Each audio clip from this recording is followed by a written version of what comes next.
Hi friends, आज मैं आपके सामने प्रस्तुत कर रही हूँ वेद प्रकाश शर्मा जी का उपन्यास शहीदों की चिता का part 9। Please like share subscribe my channel. अभी वह वृक्ष की किसी डाल पर ठीक से जम भी नहीं पाया था कि अचानक वृक्ष हिला। खुद विकास का बैलेंस बिगड़ गया। उधर विभोर के कण से चीखने निकलना चाहा, मगर विकास का एक हाथ ढक्कन बनकर विभोर के मुंह से चिपक गया और दूसरे ने एक डाल को पकड़ लिया। वृक्ष अपने स्थान से थोड़ा सा हटकर पुनः स्थिर हो गया। एक डाल पर विकास संभल कर बैठ गया और विभोर को उसने गोद में बिठा लिया। नीचे देखा, वास्तव में वृक्ष अपने स्थान से हट गया था। रिक्त स्थान से कई व्यक्ति एक सी वर्दी पहने बाहर आए। इसी वृक्ष के नीचे से नहीं, बल्कि इर्द गिर्द के लगभग सभी वृक्षों से नीचे से कुल मिलाकर 50 सैनिक बाहर आ गए। उनमें से 10 के हाथों में गनें थी। वे सब ऊपर आकाश की तरफ विमान को देखने का प्रयास कर रहे थे। विकास ने खुद को पत्तों में छुपा लिया। विमान की गड़गड़ाहट अब भी वातावरण में गूंज रही थी। विकास ने नीचे चारों ओर ध्यान से देखा, किंतु लाल सिंह उसे कहीं नजर नहीं आया। उसी समय उन 50 सैनिकों में से एक, जिनकी वर्दी कुछ अलग थी, बोला, 4 व्यक्ति यहीं रहे, बाकी मेरे साथ आओ। निश्चित रूप से वह व्यक्ति उनका सरदार था। उसी के आदेश का एकदम पालन हुआ। 4 सहस्त्र व्यक्ति वहीं रह गए, बाकी उनके पीछे जंगल में एक तरफ बढ़ गए। वे चारों व्यक्ति अलग अलग स्थानों पर शस्त्र संभाले खड़े थे। 5 मिनट बाद जब विकास ने महसूस किया कि वे लोग काफ़ी दूर निकल गए होंगे, तो उसने सोचा अब उसे क्या करना चाहिए। एक सैनिक ठीक विकास वाले वृक्ष के नीचे खड़ा था। वातावरण में विमान की गड़गड़ाहट अभी तक गूंज रही थी। अचानक जैसे विकास ने अपना निर्णय ले लिया, उसने होठों पर उंगली रखकर विभोर को चुप रहने का संकेत किया और उसे वृक्ष की एक मोटी सी डाल में आराम से फंसाकर खुद तुरंत वृक्ष के नीचे कूद गया। उसका जिस्म सीधा उस सहस्त्र सैनिक के ऊपर जाकर गिरा। सैनिक की बुद्धि एकदम चकरा गई। विकास सीधा उसके सिर पर कूदा था। सैनिक बेचारा यह भी नहीं समझ सका कि हुआ क्या। एक झटके के साथ उसकी गर्दन की हड्डी टूट गई। आहट सुनकर 3 भिन्न दिशाओं में खड़े सैनिकों का ध्यान उस तरफ हुआ। अभी वे अपनी गन सीधी करने का प्रयास ही कर रहे थे कि विकास ने वह गन जो उसने सैनिक से छीनी थी 3 बार गरजी। तीनों सैनिकों के कंठों से चीख निकली और वे अपने सीने पकड़कर जंगल की धरती पर लंबे हो गए। जंगल में दूर दूर तक विकास के गन की गर्जना गूंज गई थी। विकास जानता था कि वह अकेला है और सैनिकों की संख्या आवश्यकता से कुछ अधिक ही है। उसने सामने रहकर मुकाबला करना मूर्खता होगी, अतः वह युद्ध उसे छापामार तरीके से लड़ना है। फायर करते ही वह दौड़ा और एक वृक्ष पर चढ़ता चला गया। उसी क्षण पेड़ों की जड़ों में बने रिक्त स्थान से अनेक सैनिक बाहर निकल आए। रैट रैट रैट, विकास जैसे पागल हो गया। उसने एकदम गन का मुंह खोल दिया। सैनिक बेचारे कुछ समझ ही नहीं पाए और उन पर तड़ातड़ गोलियों की बौछार होने लगी। तहखाने से बाहर आए सैनिकों की संख्या किसी भी प्रकार 50 से कम नहीं थी, लेकिन इसे विकास का भाग्य ही कहा जाएगा कि उनमें से केवल 5 पर ही गनें थी। विकास ने उन पर गोलियों की बौछार शुरू कर दी। पलक झपकते ही 30 सैनिक मौत के घाट उतार दिए गए। शेष बचे हुए 20 सैनिक वृक्षों की आड़ में इधर उधर छुप गए। उसी समय पेड़ों की जड़ों में बने रिक्त स्थानों में आहटें हुई। विकास पुनः सतर्क हो गया, किंतु इस बार सामने कोई नहीं आया। एक क्षण के लिए वहां सन्नाटा छा गया। विकास समझ गया कि तहखाने में उपस्थित समस्त सैनिक रिक्त स्थानों में छुपे हुए हैं। वह यह भी सोच रहा था कि जंगल में एक तरफ गए सैनिकों ने भी घन की आवाज़ सुन ली होगी और शीघ्र ही वे भी इसी स्थान पर आ जाएंगे। वह गिर जाएगा। उसे तेजी से कुछ करना चाहिए। क्या करे, यह विचार उसके दिमाग में आया और ऐसे समय पर विकास हमेशा जान का रिस्क लिया करता था। अप्रास्तिक ढंग से उसका जिस्म हवा में लहराया। कई फायर एक साथ हुए, लेकिन उसका जिस्म हवा में इस प्रकार कलाबाजी खा रहा था कि एक भी गोली ने उसके जिस्म को स्पर्श नहीं किया। वह सीधा धरती पर सैनिकों की लाशों के बीच गिरा। उसकी गन गरजी और 4-5 सैनिक एकदम धराशायी हो गए। इससे पहले कि उस पर कोई सैनिक हमला करे, हवा में किसी नट की तरह लहराता हुआ उसका जिस्म पुनः एक ऐसे वृक्ष की आड़ में जा गिरा जो अपने स्थान से हटा हुआ नहीं था। वह जंप लगाने से पहले वह धरती पर पड़ी एक गन उठाना नहीं भूला था। उसी समय एक चीख से जंगल गूंज उठा। यह चीख विभोर की थी। न जाने वह कैसे वृक्ष की डाल पर से गिर गया था और नीचे पड़ी एक लाश पर जाकर गिरा। एक साथ 20-25 सैनिक उस पर झपटे, किंतु उसी क्षण विकास के गर्जी सैनिक धड़ाधड़ फर्श पर ढेर हो गए। इधर विभोर बेहोश हो चुका था। अभी विकास आगे की कोई चाल सोच ही रहा था कि उधर से शोर की आवाज़ उभरी, जिधर अपने सरदार के साथ सैनिक गए थे। तुरंत विकास समझ गया कि वह गिरने वाला है। उसके दिमाग ने बड़ी तेजी से काम किया। एक खाली गन करके उसकी शेष गोलियां जेब के हवाले की और उस पेड़ की जड़ में इस प्रकार रख दिया मानो वह वहीं हो, और दूसरी गन संभालकर वह बेहद सतर्कता के साथ खुद को पेड़ की आड़ में रखकर फुर्ती के साथ पीछे हटता चला गया। वहाँ इधर उधर छुपे सैनिकों ने भी शायद अपने साथियों का शोर सुन लिया था। वे समझ गए थे कि दुश्मन जो भी है वह गिर जाएगा। उन्हें पता लग चुका था कि दुश्मन केवल एक ही है और वह उस पेड़ के पीछे है। उधर विकास एक लंबा राउंड लेकर पूरी शक्ति से दौड़ रहा था। जल्दी ही वह एक ऐसे स्थान पर पहुंच गया जहां से वह लौटते वक्त उस दल को देख सकता था। उसके साथ उनका सरदार भी था। यह दल तेजी के साथ भागता हुआ तहखाने की ओर जा रहा था। विकास ने देखा पूरा का पूरा दल इस समय उसकी गन के निशाने पर था। उसने दांतों पर दांत जमाए और रैट रैट रैट उसकी गन गरज उठी। वातावरण जैसे चीखों का संसार बन गया। सरदार सहित सैनिकों में से एक भी नहीं बचा। इस समय लड़के पर खून सवार था, और जब उस पर खून सवार होता है तो वह दुश्मन को गाजर मूली की तरह काटता है। 30 मिनट में ही वहां लाशों का ढेर लग गया था। तेजी से झपटकर विकास ने सैनिकों से के बीच में पड़ी 2 गनें उठा ली और समीप के ही पेड़ पर चढ़ गया। वह जानता था कि तहखाने की तरफ वाले सैनिकों ने इधर से होने वाली फायरिंग की आवाज़ सुन ली होगी और अब वे इधर आएंगे। वही हुआ। सैनिक आए। विकास ने बेरहमी से सबको भून दिया। इसके बाद विकास का यह छापामार युद्ध निरंतर 60 मिनट तक चला।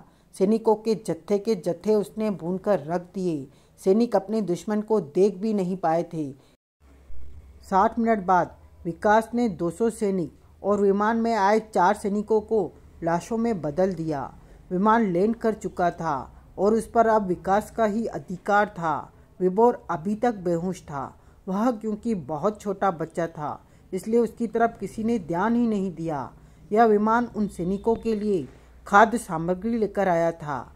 अभी विकास कुछ सोच ही रहा था कि हा हा हा, एक तेज अट्टहास ने उसका ध्यान अपनी ओर आकर्षित किया। विकास ने तेजी से पलटकर देखा।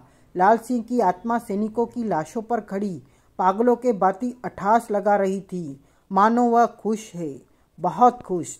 जबकि विकास का मस्तिष्क एक जबरदस्त प्लान सोच रहा था। हैरी और धनुष्टंकार को इस कमरे में इस प्रकार कैद किया गया था कि वहां से फरार होने की बात तो दूर रही, उनमें से कोई स्वेच्छा से अपने जिस्म का कोई बाग हिला तक नहीं सकता था। वैसे अभी उन्हें यहाँ कैद हुए अधिक समय नहीं बीता था। न जाने क्यों हैरी को ऐसा नहीं लग रहा था कि वह माफिया की कैद में है।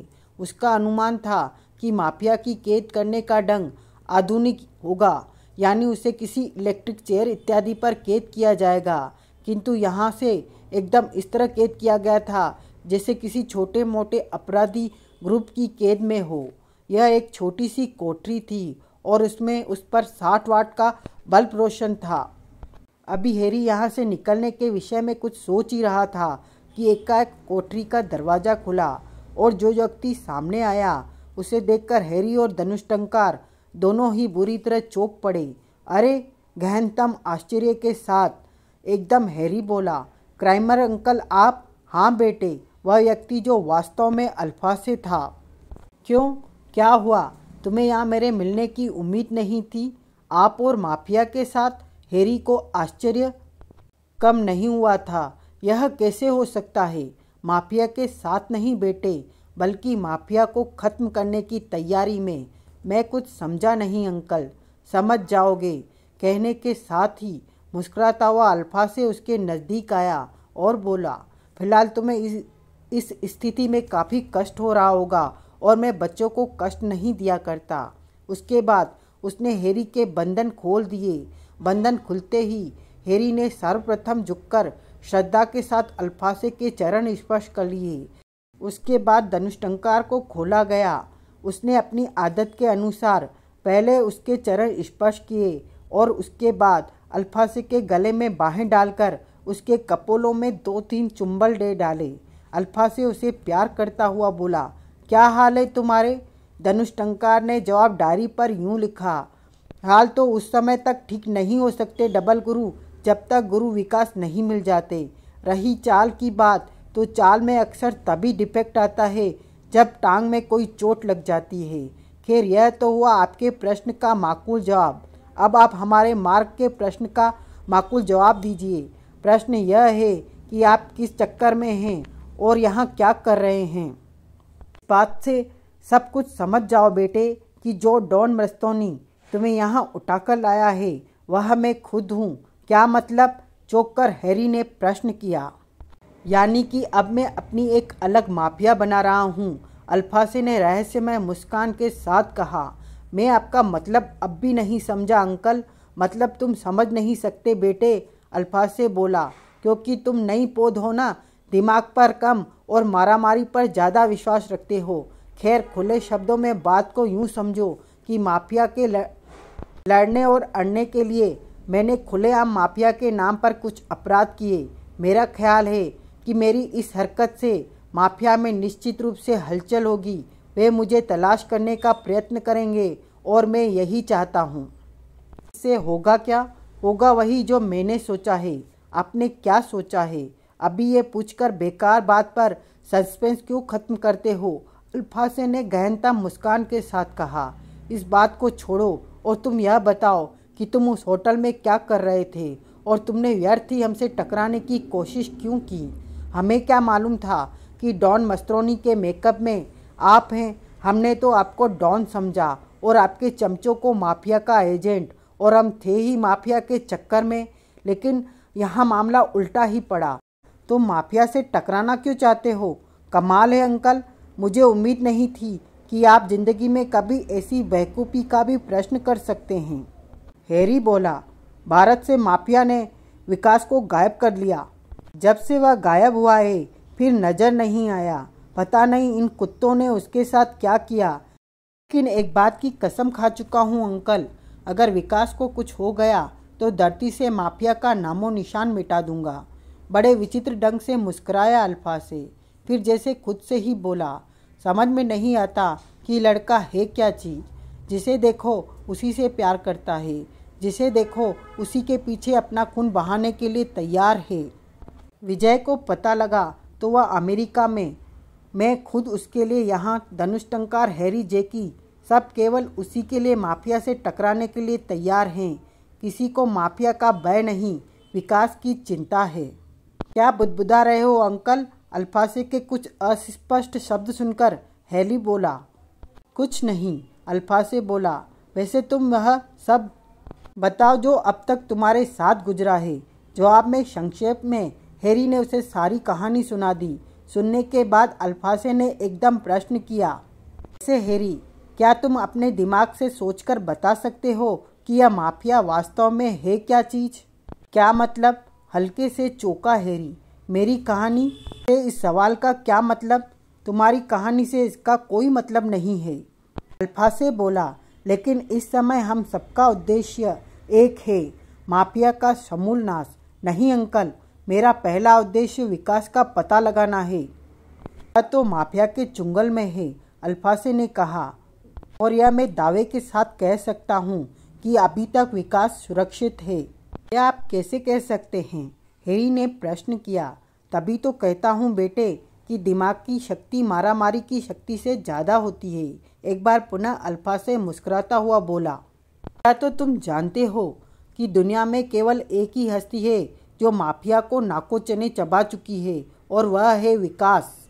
दुनिया के तख्ते पर माफिया का सबसे बड़ा दुश्मन है विकास। इतना अपमान माफिया को विकास के कारण सहन करना पड़ा है, उतना किसी और के कारण नहीं।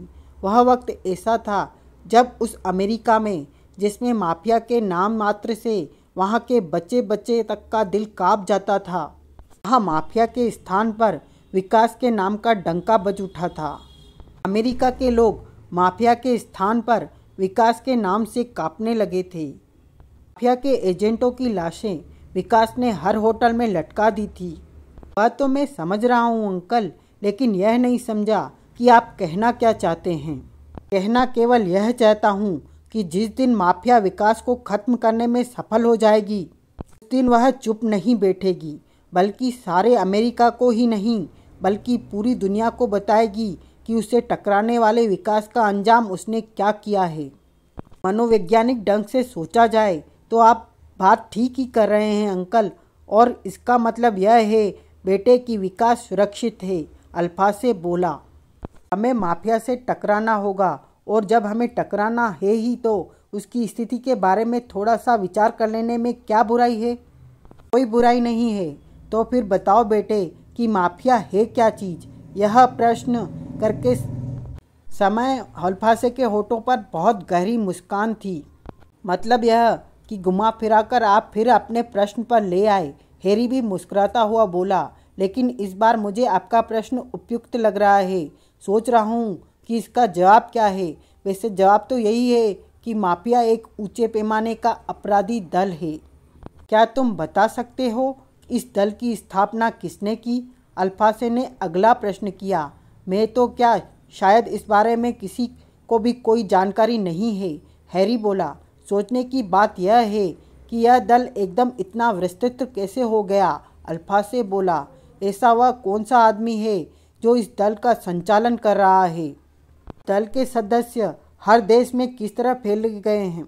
अब तो खैर माफिया को आमदनी भी है, लेकिन यह सोचो कि जब इस दल की स्थापना हुई होगी तो आखिर सबसे पहले ऐसे अपराधी दल की योजना किसके दिमाग में पनपी होगी?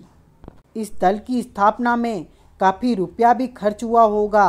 तब रुपया कहाँ से आया होगा? इस दल की योजना का उद्देश्य क्या होगा? आप कहना क्या चाहते हैं? कहना यह चाहता हूँ कि इस दल के पीछे बहुत ही भारी शक्ति काम कर रही है।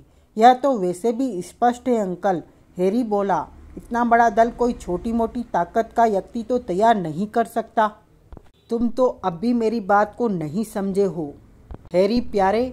अल्फासे इस प्रकार बोला जैसे इस बार वह कोई बहुत ही विस्फोटक बात कहने जा रहा हो। यह तो कोई बच्चा भी सोच सकता है कि इतने बड़े दल की स्थापना किसी शक्तिशाली शक्ति ने ही की होगी, लेकिन तुम अभी तक यह नहीं समझे कि मैं उस शक्तिशाली शक्ति को कितनी शक्तिशाली प्रदर्शित करने का प्रयास कर रहा हूँ। आपकी ये लच्छेदार बातें मेरे पल्ले नहीं पड़ रही हैं। यह तो तुम मानते हो कि तुम्हारा देश अमेरिका दुनिया की गिनी चुनी महाशक्तियों में से एक है? अल्फासे ने पुनः प्रश्न किया। सारी दुनिया मानती है, हैरी ने संक्षिप्त सा उत्तर दिया। तुम भी यह मानते हो कि अमेरिकी सरकार के पास CIA और सीक्रेट सर्विस जैसी जासूसी संस्थाएं हैं जिसका सिक्का सारी दुनिया मानती है? बेशक। यह भी मानते हो कि माफिया का अमेरिका में इतना आतंक है कि यहाँ की जनता एक बार तो अमेरिकी सरकार का आदेश ठुकरा सकती है, लेकिन माफिया का नहीं? यह भी मानता हूँ। तो फिर क्या इससे यह सिद्ध नहीं होता कि माफिया का संचालन शक्ति अमेरिका शक्ति से भी अधिक है? क्या? इस बार बुरी तरह चौंक पड़ा हैरी। आप कहना क्या चाहते हो अंकल? अब भी नहीं समझे तो यूं साफ शब्दों में समझो, अल्फासे बोला।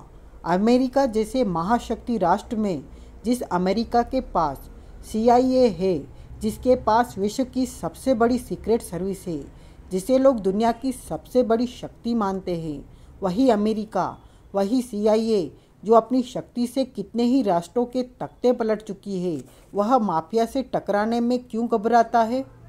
अमेरिका जैसा महान देश माफिया से टकराने से क्यों घबराता है? ऐसी वह कौन सी शक्ति है जिससे अंदर ही अंदर अमेरिका झुकता है?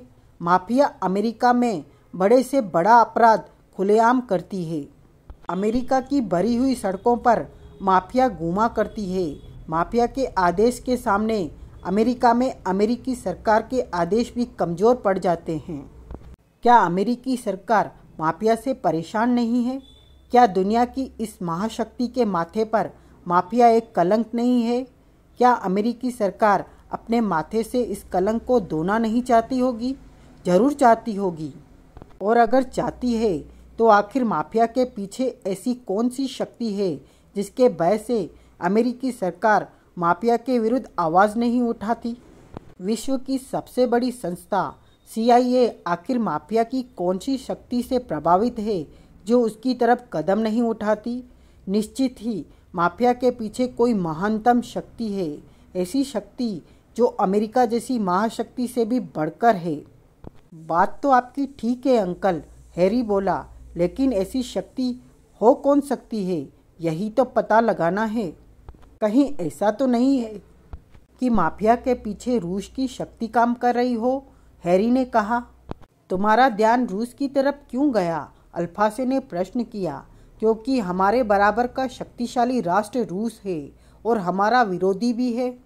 संभव है ऐसा हो, अल्फासे बोला, लेकिन जहाँ तक मेरा ख्याल है कि माफिया के पीछे रूस से भी बड़ी शक्ति काम कर रही है।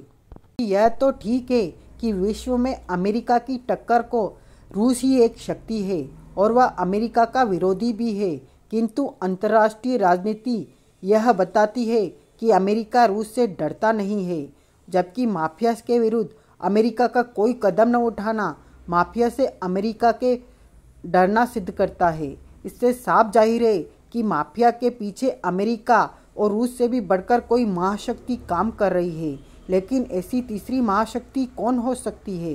हैरी उलझता हुआ बोला, और अगर है तो वह विश्व के सामने खुलकर क्यों नहीं आती? ये सब ऐसे रहस्य हैं जिसे माफिया के गर्भ में घुसकर ही जाना जा सकता है। तो अब क्या किया जाए? माफिया के गर्भ में घुसा जाए? यह तो हम पहले ही सोच रहे थे, लेकिन अब हमें अच्छी तरह यह सोच समझकर माफिया की तरफ बढ़ना है कि अब हम अमेरिका और रूस से भी बड़ी शक्ति, महाशक्ति से टकराने जा रहे हैं। तो अब आपकी क्या योजना है अंकल? सुनो। और अल्फासे उसे धीरे धीरे अपनी योजना समझाने लगा। धनुष्टंकार के कान भी उधर ही लगे थे। विजय के पिता ठाकुर निर्भय सिंह एक आराम कुर्सी पर बैठे थे। उसके दोनों हाथ आराम से कुर्सी के हाथों पर रखे हुए थे। कमरे में हल्का, बेहद हल्का प्रकाश था। ऐसा प्रकाश जिसमें अगर दिन के समय कोई बाहर से कमरे में आए तो कमरे में बिल्कुल अंधेरा सा लगे। कमरे का प्रत्येक खिड़की दरवाजा बंद। सामने एक इंसान खड़ा है, काला चोगा पहने, ठोड़ी पर उभरी हुई हल्की फ्रेंच कट दाढ़ी, सिर पर एक लोहे की केप। केप के अग्रिम भाग में हल्का सा प्रकाश फेंकने वाली छोटी सी टार्च लगी है। टार्च रोशन है। प्रकाश सीधा ठाकुर साहब के चेहरे पर है। ठाकुर, काला चोगा पहने व्यक्ति प्रभावशाली स्वर में कहता है, ठाकुर तुम आराम से हो, तुम्हारे हाथ आराम से हैं, पैर आराम से हैं, तुम्हारा जिस्म तनाव मुक्त है। हाँ ठाकुर, तुम मेरी आवाज़ सुन रहे हो? तुम मेरी आवाज़ सुन रहे हो? देखो देखो ठाकुर, तुम्हें नींद आ रही है, तुम सोने की कोशिश कर रहे हो, तुम्हारी पलकें बारी हैं। हाँ, तुम सो जाओ। अब तुम मेरी आवाज़ नहीं सुन रहे हो, तुम्हें कुछ नहीं पता। और काले चोगे वाला व्यक्ति एकदम शांत हो जाता है। कमरे में सन्नाटा है, गहरा सन्नाटा। काले चोगे वाला ठाकुर साहब की आंखों में झांक रहा है। ठाकुर साहब सोए नहीं, किंतु उनका दिमाग सुन्न है। लगभग 5 मिनट तक उनका दिमाग पूरी तरह सुन्न रहता है। फिर उन्हें लगता है जैसे दूर, कहीं बहुत दूर से आवाज़ आ रही है, ठाकुर तुम माफिया के एजेंट हो,